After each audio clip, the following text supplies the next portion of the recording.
Talk to me. Yeah, what I'm saying is that 2019 I went to visit Prophet Magaya's church. He used to come here in Pretoria on Wednesdays and Saturdays. So my friend invited me on Wednesday that service. He said the prophet is coming, you should come because I've got a lot of problems. And Mm. then I went there to church. And then when I get there, it was a normal service as always. And then that day, he told people that he's going to prophesy to some people, which is something that he doesn't do. He just deliver people and pray for them. And Mm-hmm. then he stood in the line, was touching people, praying for people. And then when he got to me, he touched my head and then he asked me, "What is your name?" I told him my name is Brenda. He asked me, "Are you single? Do you have a husband? Are you married?" I said, "No, I don't have a boyfriend. I'm single, not married." He said, "Okay." He said, "God wants to help you." And people was like, "Okay." He said, "God want to help you. I want you to be my spiritual daughter. I want to adopt you as my daughter." I want And what? then me, I didn't know. He said he wanted to adopt me as his spiritual daughter. Okay. He wants me to be his daughter. Yeah. And people was clapping hands. Everyone was so happy. And then he asked one of the ushers. He told them to take my number. He want to speak with me. And then they took my number. They canceled me, and then they told me that I'm so blessed that the man of God chose me. He doesn't normally do this. My life will change. And then they told me to pray and what. And then when I got home, one of those ushers called me and asked me how am I doing. I told them, and then they said, "Did you want to talk to me?" And then they sent me the prophet's number, and then they said I should talk to him and just send hi.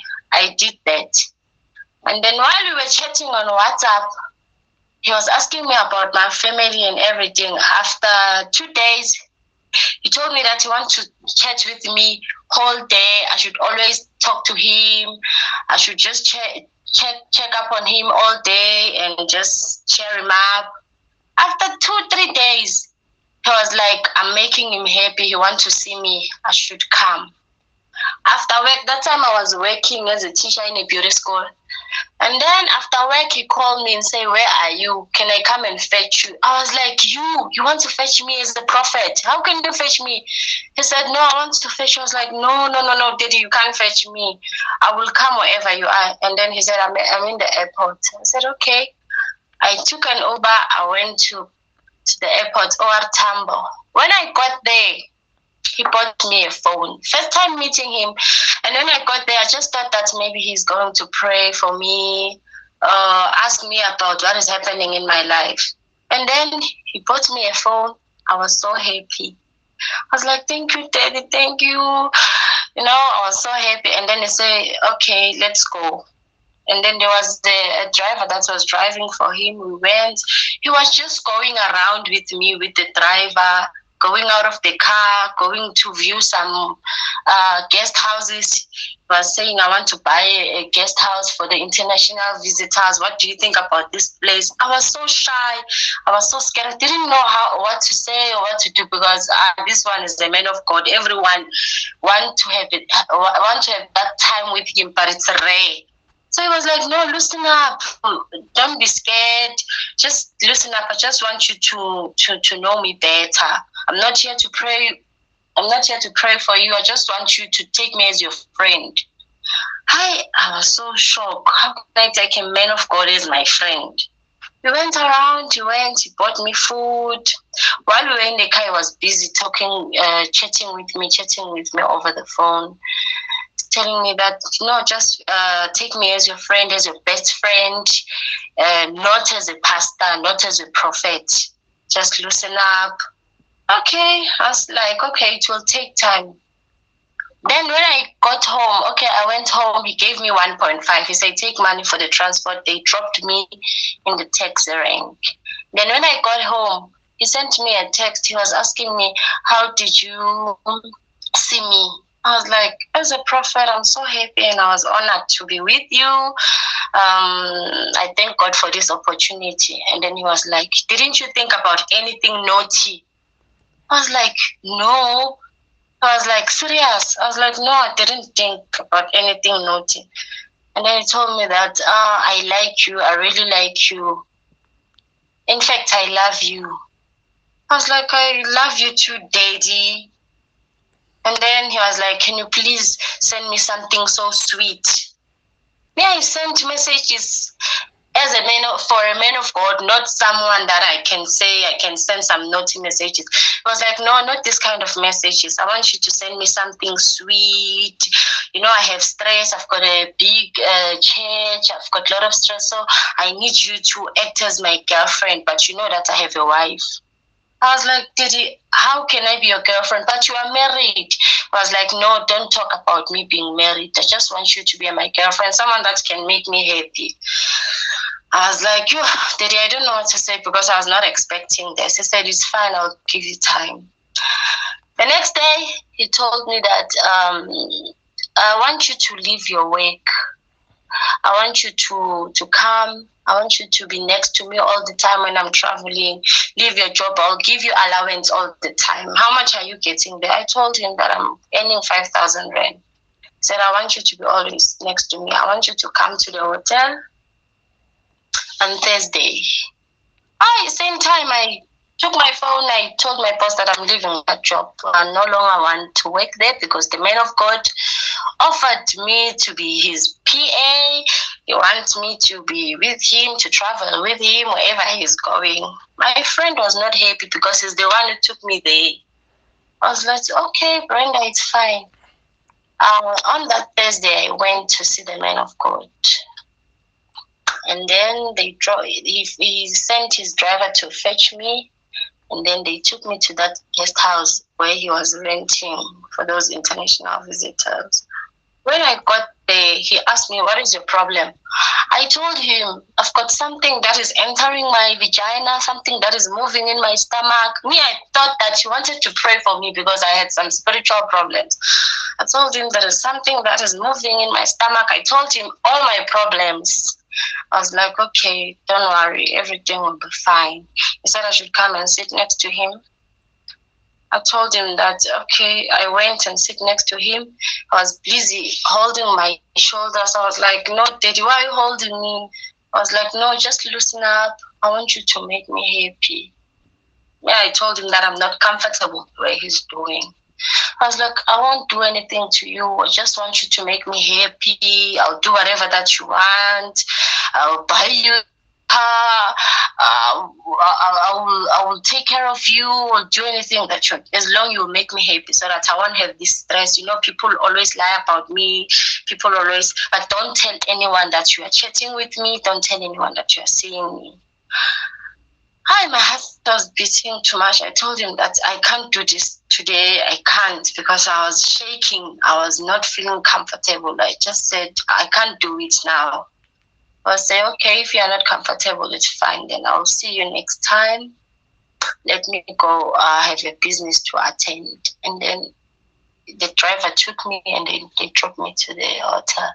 And then when I get here at home, he told me that please don't tell anyone what happened. Don't talk to anyone about us or anything. I said, okay, I won't tell anyone. And then he told me to leave my job, right? And then he stopped chatting with me like before, like sending me messages, hearts, and all those things. It was just, hi, how are you? I'm fine. Hi, how are you? I'm fine. I sent him a voice note because I was so desperate. I was crying. I can't go back to my job. He told me that I must leave my job. Now he's changing on me. I sent him a voice note crying, and he just sent me a message and said, God will help you. I know what you did. I was like, what did I do? I said, come on Sunday at church, and then I want to tell you what you did. Okay, that Sunday I went to church. After church, I went to see him in his office where he's doing one-on-one after church. And then I said, Daddy, what did I do? You suddenly changed. You're no longer talking to me. He told me I should leave my job. You promised me so many things, whatever I done. And then he said, I know that you are busy telling people about me and you. I have ears, even when you are at home, I can hear everything that you are saying with your mother or your friend. I've got that gift of hearing things wherever you may be, even if you are in Europe. I said, me, Daddy, I didn't talk to anyone. I didn't tell anyone. He said, no, you cannot lie to me. I cannot help you anymore. You cannot work with me anymore because you are busy talking to people about my name. I was so shocked. So, yeah, that's what happened. And then I tried to tell my friend about this, that the man of God wanted to sleep with me, but because I denied, I didn't want to sleep with him. He changed. He doesn't want to work with me, doesn't want to help me anymore. He told me that he will pray for me, he will deliver me. He never even tried to pray for me or deliver me after telling him all my problems.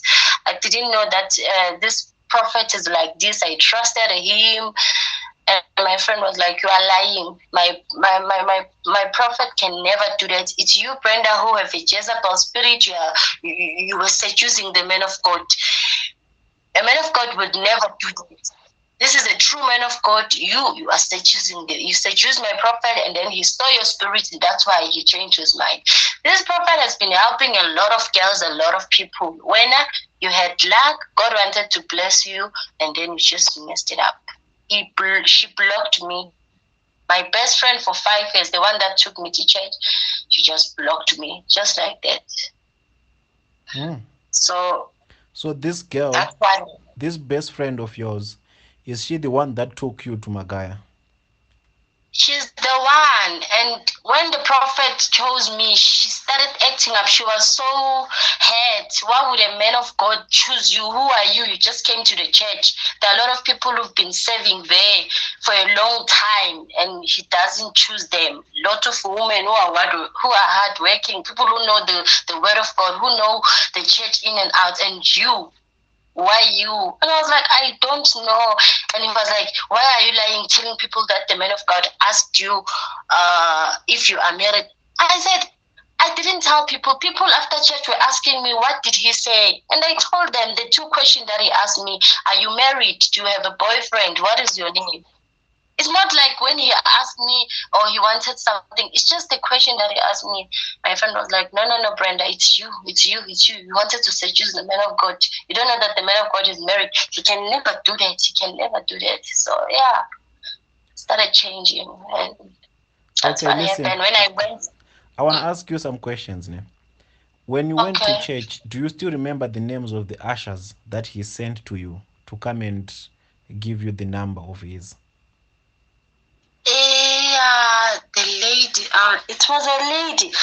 She was not even an usher. It was some lady that used to be close to him. What was her name?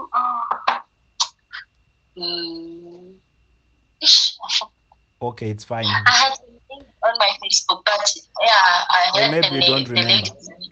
Okay, it's I fine. don't remember. So when you went to the airport, was he arriving in South Africa or he was dropping someone off at the airport? No, I think he was dropping someone because he told me that he's going to the airport to fetch something or to drop someone. I don't know, but he was here around. He was around Pretoria at the time. Okay, who was he with at the airport? It's the driver. I think the driver was Mishek or someone like that. Some thick guy, some fat guy, Nyana. I don't remember the name. And the phone, did he buy you the phone at the airport? Yeah, he bought it there. It was a new phone. It was a Samsung A20, and then he told me that he ordered iPhone 11 for me. They will from Dubai in one of his office. They will deliver it in 2 weeks' time. I should just manage this one because I was mentioning that my phone is giving me problems. So he decided to buy me a phone. So from the airport, you drove together looking for some But, guest house that he wanted to rent for his international visitors. yeah. We went. He was checking up. He checked maybe 2 to 3, and then he said he liked the other one. It was there in the suburbs, next to the mountains, there in Pretoria inside. So in the car, And it then, was yeah. just you and him and the driver. And the driver, yes, and the driver. Okay, so the next day, he texted you and asked you to come to the hotel, to the guest house. Yeah, he said I should come on Thursday because he used to come to South Africa on Thursday. The visitors will come Friday, Saturday, Sunday. And what was the name of the guest Wow. house? I don't know the name of the guest house. I don't know. I don't remember the name.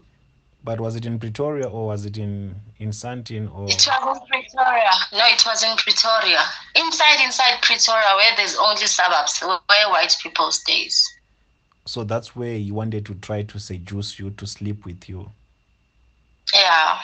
And after you refused to sleep with him, his communication was broken from then. He stopped communicating Yeah. with you. Yeah, it was like that. He didn't like the way I was refusing. I was showing him that I'm not interested. Hmm. You saved yourself a lot. Had you slept with that jackal, had you slept Yeah. with that monster, there are so many things that he could have left you with today. Things that you're going to be Yeah. regretting up to date.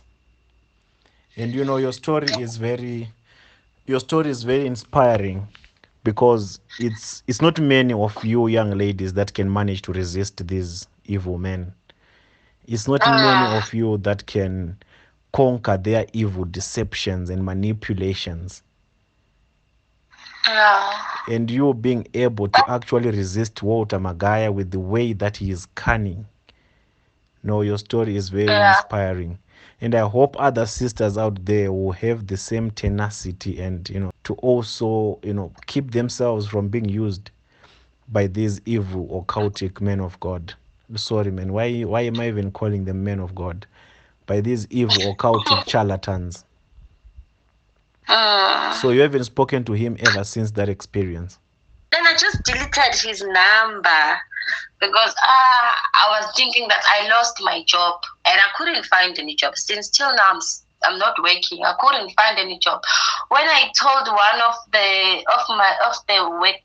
church member that was working there, I said, this thing has been eating me. The man of God did this and this to me. He told me that, Brenda, you are stupid. You should have slept with the man of God. You know all these women who are up there who you see them driving nice cars. The man of God promised you. They are not saying it, but they know they are doing these things. Why would you say no to a man of God? A powerful man like that. He's rich. He's a billionaire. I was like, no, I can't. I couldn't do that. I was not even eyeing him as a man of God. I can't. My heart was not there. I just saw him as a man of God, someone that was going to pray for me. He didn't even try to pray for me, and I told him I have this problem. Yo, my sister, So, you are very wise, and I really I really admire the way you managed this charlatan, because that's what he does with all the young girls that he come across. He manipulates them, he promises them things, he sleeps with them, and he moves on. Right now you are crying that you lost your job. It's actually better, because you were going to cry that he slept with you. You were going to cry that he left you with a virus, and you're probably going to cry that he left you with some occultic, you know, semen and rituals that would have cast casted on you after that sexual experience, or he could have left you with a child. It's yeah, God it's that true. actually fought for you. It's God that actually defended you. You might have lost your job, but believe you me, remain, pray in prayer, remain believing. You'll be restored for what you have lost. You lost that job because you were actually defending yourself from being manipulated and being used for sexual rituals by Walter Magaya. Magaya has raped, Magaya has slept with multiple young women out there. He has ruined so many lives wherever he goes. All those young women that you see coming to you saying that the prophet wants to talk to you, the prophet wants to do this with you, he is sleeping with them. All of those young women, they are one of his people. They are some of his people that he has strategically put in places to organize women for him. Yeah.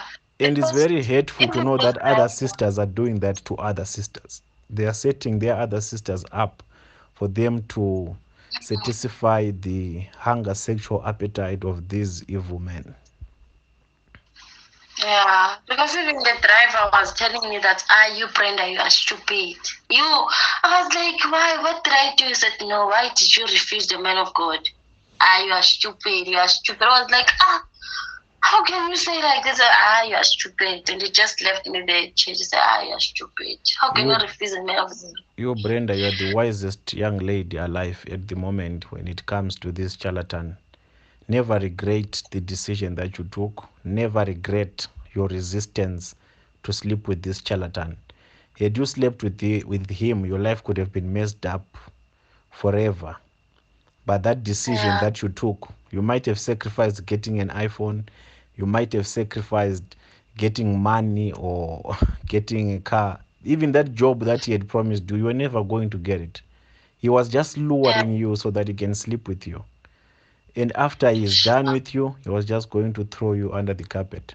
And he was going to move on like he always does with all these other women that he sleeps with. yeah, it's true. But don't lose faith in God. Don't give up on God. God is there. Christ is amongst us. Don't let your experience with this jackal lead you astray or convince you otherwise that God does not exist. The church, indeed, it is there. It's just that it has been taken over by these false jackals that have messed up the image of the church and that are destroying the faith of innocent souls like yourself. I hope now you don't Yeah, believe that God does not exist. I hope you have not lost faith in the goodness of God and in Christ Himself. yeah, I haven't, but I'm trying slowly, slowly. No, just remain hopeful. Just stay in prayer. Your breakthrough is coming. Your defining Amen. moment is around the corner. Just hold on in there. Good things are yet to happen. Thank you so much for your testimony. Okay, thank you too for May God listening to bless me. you and God be with you. Thank you. Bye. Thank you. Good night.